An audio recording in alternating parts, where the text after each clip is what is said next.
오늘 함께 예배하는 우리 모든 이들을 위해 하나님의 놀라운 은혜가 가득하기를 간절히 축복합니다. 오늘 말씀 10절 말씀은 이렇게 말씀하고 있죠. 예루살렘을 사랑하는 자들이여 다 그 성읍과 함께 기뻐하라. 다 그 성읍과 함께 즐거워하라. 그 성을 위하여 슬퍼하는 자들이여 다 그 성의 기쁨으로 말미암아 그 성과 함께 기뻐하라. 여러분, 예루살렘이라는 곳은 이스라엘의 중심이고요. 예루살렘을 회복하겠다는 것은 이스라엘을 회복하겠다는 것을 의미합니다. 예루살렘을 회복하시겠다는 말씀은 오늘 이 땅에서도 마찬가지로 하나님께서 당신의 백성을 회복시키신다는 말씀입니다. 여러분, 회복하시는데 어떻게 하십니까? 전체를 다 회복하시는 것이 아닙니다. 먼저 하나님의 백성을 회복하시고 그 회복된 백성을 통해서 주변 나라와 이 땅의 상한 곳들을 회복하시겠다는 것입니다. 오늘 예루살렘을 사랑하고 예루살렘을 위해 슬퍼하는 자들은 이제 기뻐하고 즐거워하라고 말씀하십니다. 황폐했던 성읍, 포로된 이후로 완전히 무너졌던 그 성읍이 다시 활기를 되찾은 것입니다. 고통 속에서 언제까지 하며 부르짖는 그 백성들에게 하나님은 대답하십니다. 뭐라고 대답하시나요? 더 이상 슬퍼하지 말고 이제 기뻐하라고 말씀하세요. 여러분, 우리가 고난 가운데 있을 때 고난이 끝이 없는 것 같아요. 그런데 여러분 잘 아시는 것처럼 고난은 반드시 끝나는 날이 와요. 제가 우리 신우 형제들 보면 이등병 형제들이 오잖아요. 교회 앞에 안 보여요. 그렇죠? 언제 끝날 것 같은지, 군생활이 언제 끝날 것 같은지. 근데 이 형제들이 조금만 있으면 어떻게 되나요? 전역한다고 또 인사를 와요. 아니, 그때는 그렇게 앞에 안 보이는 것 같다고 얘기하는 그들이 언젠가는 이렇게 끝나는 시간들이 온다는 거예요. 여러분, 우리에게도 고난이 찾아옵니다. 그런데 그 고난이 영원합니까? 그 고난이 끝이 없습니까? 어느 분의 말처럼 이것 또한 지나갈 겁니다. 그렇죠? 더 이상 슬픔은 끝이 나고요, 기쁨이 충만한 때가 옵니다. 기쁘고 복된 소식을 들은 사람들은요, 더 이상 우울할 필요가 없습니다. 여러분, 그리스도인들은요, 듣는 귀를 가지셔야 됩니다.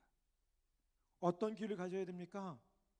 세상에서 들려오는 소식과 복된 소식을 구분할 줄 아는 귀를 가지셔야 돼요. 아멘. 세상의 온갖 소리에 귀를 기울이는 사람은 어떤 사람입니까? 미련한 사람이에요.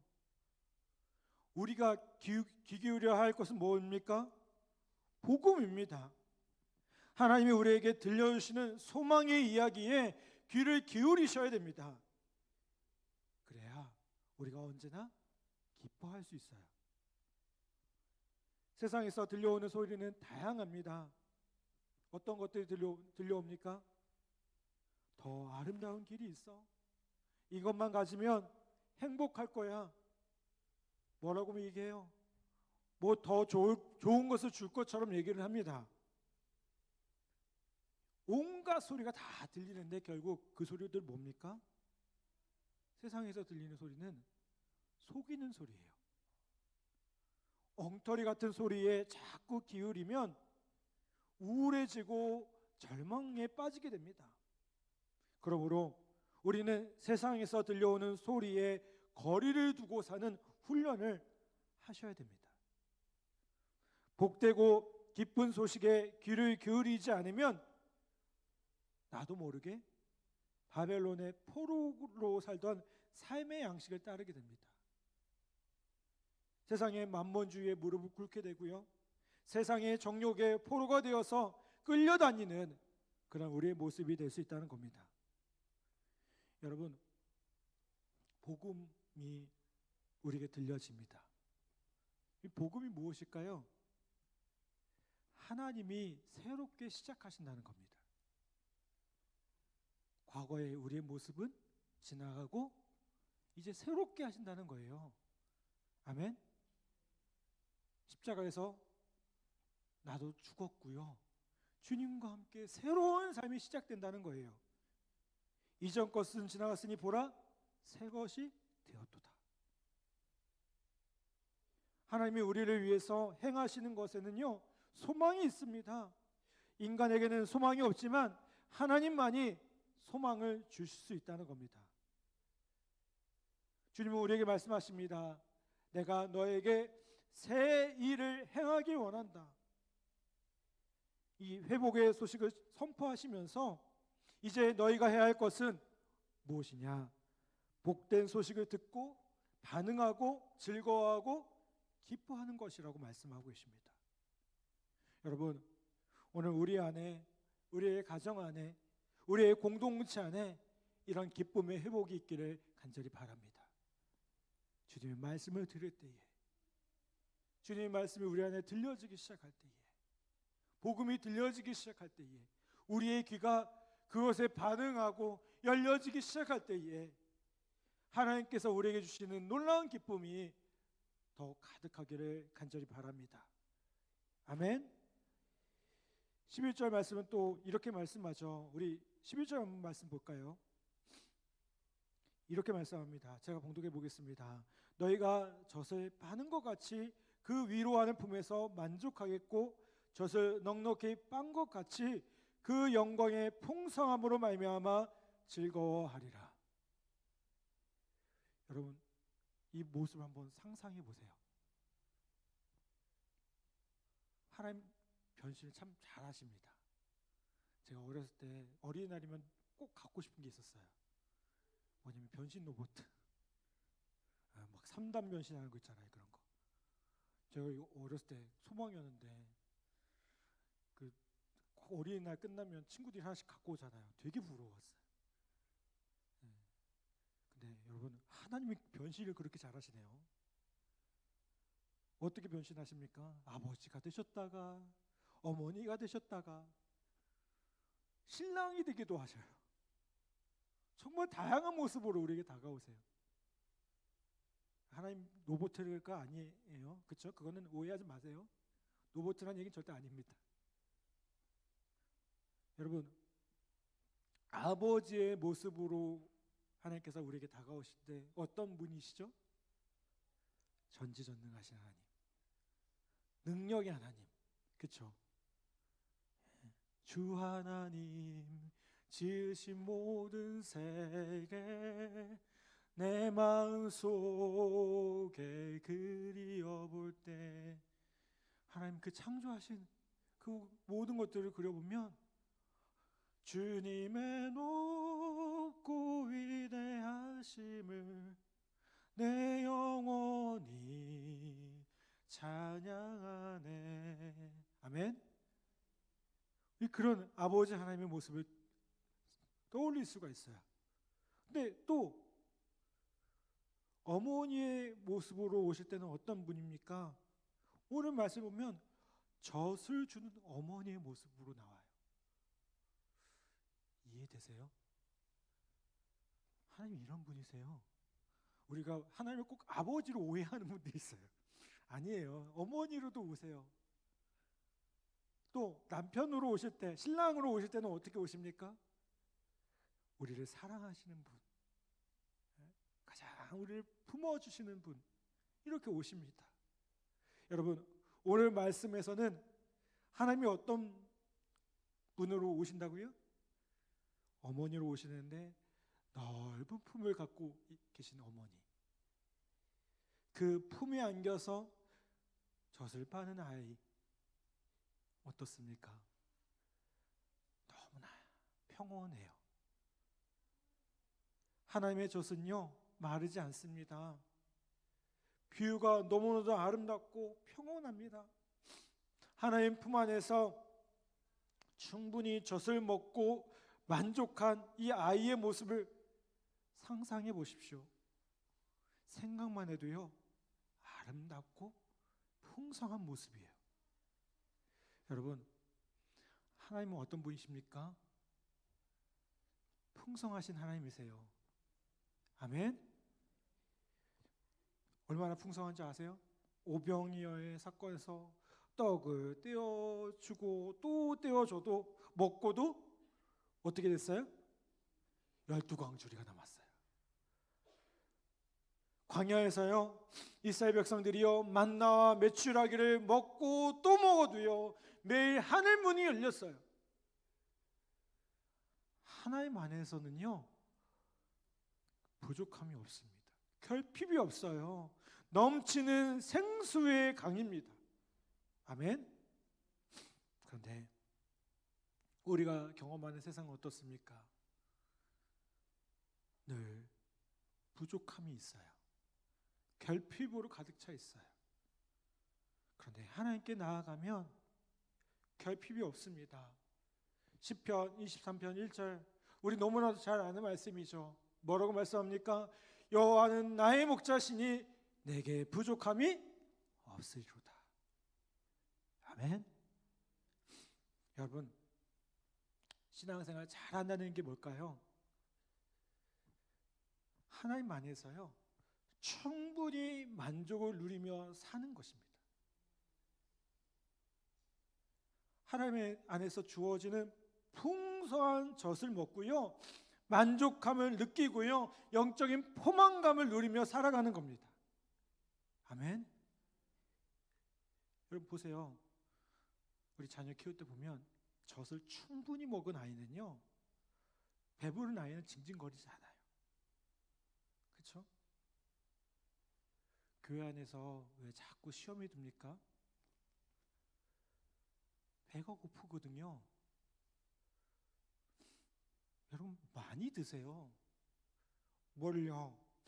하나님의 말씀과 은혜를 충만히 먹으면서 풍성한 만족함을 누리셨으면 좋겠어요. 아멘.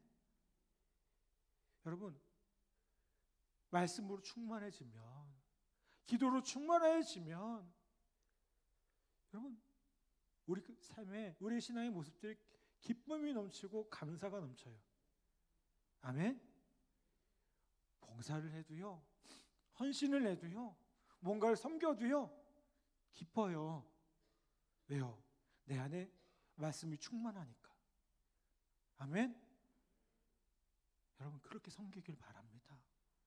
그런데 충만하지 않은 상태에서 내가 섬기려고 하다 보면 어떻습니까? 자꾸 내 힘으로 하게 되거든요. 그러면 자꾸 지쳐요. 그럼 조금은 저한테 와요. 목사님 못하겠어요. 전 그런 얘기 들을 때마다 또 시험이 들어요. 어떡해요? 기도하세요. 그러면 언제까지 기도해야 돼요? 기도하세요.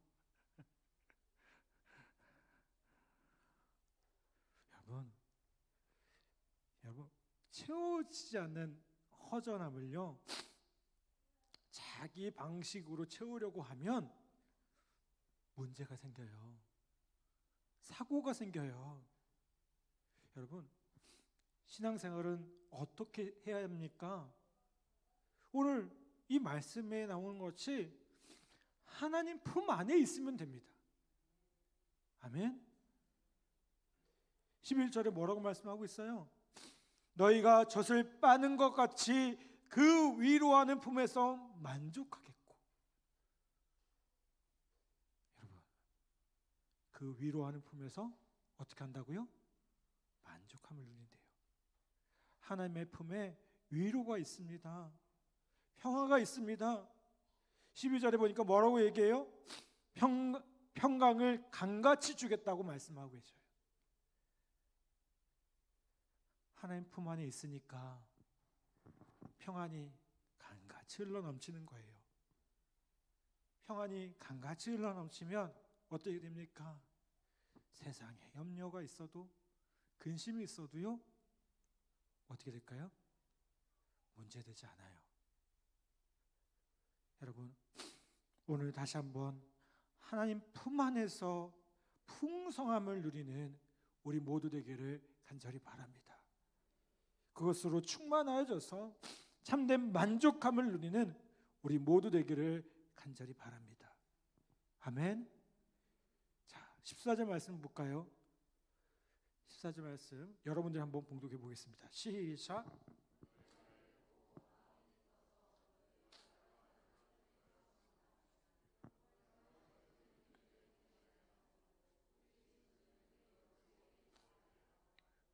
아멘.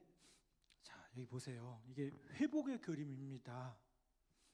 딱딱한 뼈가 연한 풀같이 되어서 새로 돋아나는 아름다운 회복의 그림이에요. 새로운 활력과 힘이 솟아오른다는 겁니다. 절뚝거리던 다리와 관절에 새로운 힘이 생겨서요, 일어나게 될 것이라고 말씀하고 있어요. 그리고 또 뭐라고 말씀합니까? 여호와의 손은 그의 종들에게 나타나겠고 그의 진노는 그의 원수에게 더하리라. 여러분, 하나님의 심판의 날이 옵니다. 우리는 늘 주님 다시 오심, 이 종말을 기억하며 살아야 됩니다. 왜요? 겉으로 보이는 바벨론이 강해 보이잖아요. 그런데 주님 오시면 뭐예요? 아무것도 아닌 거예요. 아무리 겉으로 보이는 게 강해 보여도 주님 앞에서는 아무것도 아닌 거예요. 골리앗이 아무리 강하게 보여도요, 소년의 물맷돌 하나에 힘없이 무너졌습니다. 여러분, 우리가 세상을 살아가면서 터득할 것은 거대하고 화려해 보이는 세상 안에 있는 허상을 보는 겁니다. 세상이 허상이라는 거예요. 여러분, 우리가 허상을 못 보면 아무 데서나 무릎 꿇어요. 우리가 주목해야 될 게 뭡니까? 여호와의 손은 그의 종들에게 나타나겠고라는 것입니다. 여호와의 손, 하나님의 손을 주목하셔야 돼요. 아멘. 이 손은 어떤 손입니까? 세상을 다스리시고 통치하신 손이에요. 그런데 여호와의 손은 믿음의 눈이 없으면 볼 수가 없습니다. 믿음의 눈을 크게 뜨고 보아야 여호와의 손이 보입니다. 역사를 통치하시고 성실하신, 오늘도 구원을 행하시고 회복을 일으키시는 그 부지런한 여호와의 손을 봐야 됩니다. 우리는 영원히 무너지지 않는 하나님의 나라와 하나님의 마지막 심판을 기대하면서 믿음의 눈을 뜨고요, 여호와의 손을 의지하며 살아가야 됩니다. 하나님은 진노를 원수들에게 나타낼 것이라고 말씀해요. 여러분, 아무리 화려해 보여도요, 하나님의 심판을 견딜 수 있는 정도가 아니에요. 원수들의 그 모습은. 세상의 힘은요, 믿을 만한 것입니까? 아니요. 믿을 만하지 못해요. 나를 붙들어 줄 것 같아도, 나를 책임져 줄 것 같아도, 여러분, 그거 다 무너져요. 악인이 아무리 번성한 것 같아도요, 그들은 어디를 향하고 있습니까? 스스로 멸망의 길로 향하고 있어요. 결국 여러분, 우리가 바라야 할 것은 주님의 손이고 주님의 능력이라는 겁니다. 아멘. 한번 따라합시다. 주님이 우리를 책임져 주십니다. 아멘. 이걸 줄여서 뭐라고 하는지 아세요? 주책입니다. 그렇죠? 옆에 분하고 한번 인사해 볼까요? 주책이십니다. 네. 좀 피곤하시니까 주님이 책임져 주실 거예요. 아멘. 우리 삶에 뭐 여러 가지 상황이 있더라도 주님이 책임져 주실 거예요. 아멘. 영적인 눈을 떠서 하나님이 이미 선과 악을 구분하고 심판하고 계시다는 것을 다시 한번 바라보기를 간절히 바랍니다. 그러므로 우리가 선을 행하다가 낙심하면 안 됩니다. 선을 행하다가 상처 입고 무너지지 말아야 됩니다. 악인과 선인 모두 하나님 눈앞에 있다는 것을 기억하고요, 결코 세상의 힘이나 번영에 눈멀지 말고 하나님만을 의지하며 나아가야 될 줄 믿습니다. 여러분, 하나님의 손은 어떤 손입니까? 이스라엘 백성들을 먹이고 위로하시는 손이에요. 출애굽기에 보면 이스라엘 백성들이 고기가 없어서 하나님께 원망하는 모습이 나와요. 하나님께서 그 고기를 달라고 하는 이스라엘 백성들에게 어떻게 하시죠? 메추라기를 먹여주셔요. 근데 뭐라고 말씀하시냐, 그때 여호와의 손이 짧아졌느냐라고 말씀하세요. 여호와의 손이 짧아졌냐, 이게 뭐예요? 내가 그렇게 힘이 없냐? 광야에서 내가 너희를 이끄는데 그렇게 힘이 없냐라는 거예요. 그 말은 그 얘기가 절대 아니라는 거죠. 여러분, 하나님의 손은 하나님 백성들을 먹이시고 위로하시는 손입니다. 그들을 승리로 이끄시는 손이에요. 하나님의 손은요, 이스라엘 백성들을 돌보시는 능력의 손이고요, 온 세상을 통치하시는 손입니다. 망가지고 깨어진 모든 것들을 회복하시는 손이라는 겁니다. 여러분, 우리의 소망의 근거가 어디 있을까요? 바로 여기 있습니다. 우리보다 더 열심히 일하시는 손, 그 손에 달려 있어요. 제가 가끔 부모님의 손을 보다가 깜짝 놀란 적이 있어요. 손이 너무나 이렇게 고왔던 그 손들이 망가진 모습들. 우리 어르신들 그 손을 이렇게 악수할 때 놀랄 때가 있어요. 여러분, 근데 그 손보다 어떻게 보면 하나님 손은 더 망가졌을지도 몰라요. 왜요? 우리를 먹이시느라고, 우리를 책임져 주시느라고. 여러분, 우리가 그 손을 붙잡아야 될 줄 믿습니다. 이 시대에 보면 만성적 위기 가운데 몰려 있다고 얘기를 해요. 모든 게 위기라고 자꾸 말해요. 뉴스를 보면 모든 게 다 위기래요. 위기인 것도 있는 것 같긴 해요. 근데요, 우리를 좌절시키고 절망시키는 환경에 둘러싸여 있을지 모르겠지만, 여러분, 그럼에도 불구하고 우리는 다시 한번 용기를 가질 수 있어요. 왜요? 하나님의 손이 있기 때문에. 아멘. 이게 얼마나 위기인지 사람들 자꾸 예배를 통해서 힘을 얻고 세상에 나간대요.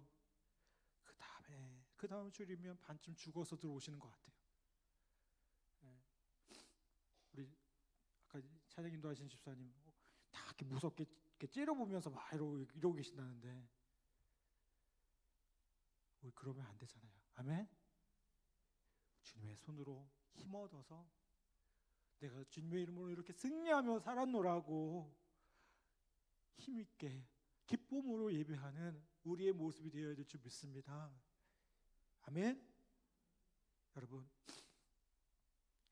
삶이 아무리 위기라도 우리가 기뻐할 수 있는 이유는 한 가지입니다. 주님의 손이 우리를 통치하고 계시고 반드시 이 위기와 고난에서 구해내실 것이라는 분명한 믿음이 있기 때문에 우리가 다시 한번 기뻐할 수 있고 찬양할 수 있으리라 믿습니다. 아멘. 여러분, 이사야서 40장부터 오늘 66장까지 회복의 메시지를 함께 나눴습니다. 끊임없이 말씀하세요. 이스라엘 백성들아, 너희가 회복될 거야. 여러분, 말씀이 바로 우리를 향한 말씀입니다. 귀를 열어 이 소망의 메시지를 붙들기를 간절히 바랍니다. 때론 터널이 있습니다. 보이지 않아요. 끝이 날까? 그런데 이 터널은 곧 지나갈 겁니다. 하나님의 약속은 반드시 이루어질 것입니다. 하나님부터 들려오는 기쁜 소식에 귀를 기울이시고요, 하나님의 품 안에서 젖을 넉넉히 빨며 그 풍성함을 누리는 우리 모두 되기를 간절히 바랍니다. 그리고 그 안에서 기뻐하십시오. 즐거워하십시오. 우울함과 좌절이 여러분의 마음을 지배하지 않도록 날마다 여러분의 심령 가운데 복음을 선포하고 심는 귀한 은혜가 있었으면 좋겠습니다. 그렇게 복음으로 살아가는 모든 성도들에게 하나님의 놀라운 은혜와 평강이, 우리 가운데 역사하신 그 놀라운 평강이 가득하리라 믿습니다. 오늘 다시 한번 우리를 품에 안아주시고 우리를 책임져 주시고 우리 가운데 역사하시는 그 주님의 손을 바라보며 함께 나아가는 우리 복된 성도들 다 되시기를 주님의 이름으로 간절히 축복합니다. 아멘. 이 시간 우리 말씀을 생각하며 우리 함께 찬양했으면 좋겠습니다. 내 영혼은 안전합니다. 우리